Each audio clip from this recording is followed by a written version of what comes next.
Hi everybody, I'm going to talk a little bit about how I use reflection journals for formative assessment in my classroom.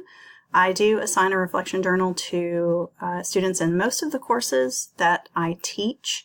They are required to submit to me a Google document which will contain all of their journal entries, and it does require 12 journal entries for the semester. I do grade those periodically, and students who have not completed their required number at that particular point in the semester cannot earn those points back. That alleviates the problem, of course, of them throwing all of the 12 together at the last minute and me having to grade 12 at one time for every single student. You do, of course, have to set some parameters. I did not do that when I first assigned these, when I sort of inherited this idea from my predecessor. And I would get students who would write one sentence. And so I now have a requirement of 2 paragraphs.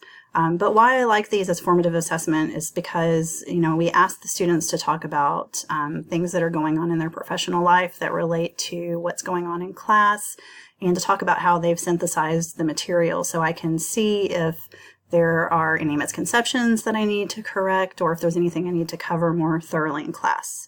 And so the way that I provide feedback on these, anyone who's not familiar with a Google document, of course you can comment as long as the student has not shared a view-only version of the document, which you'll need to make sure that you iterate to them, of course.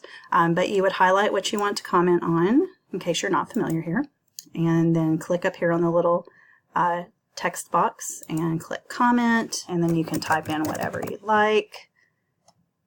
Hit comment, and then it appears over here for the student to see, and they of course also get a notification that you have commented on their document.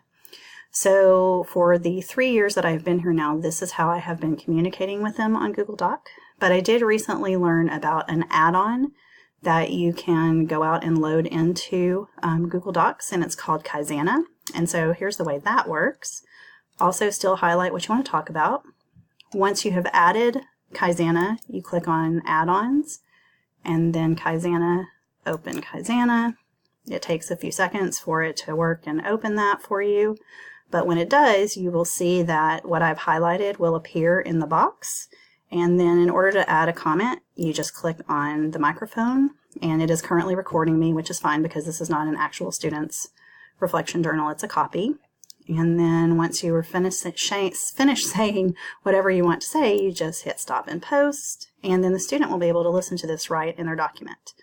The thing that I would say to you that is important here is that the student must also have a Kaizana add-on in their Google document. If they have not added it, then you will not be able to do this. So you do need to make that a requirement as well if you do want to use Kaizana.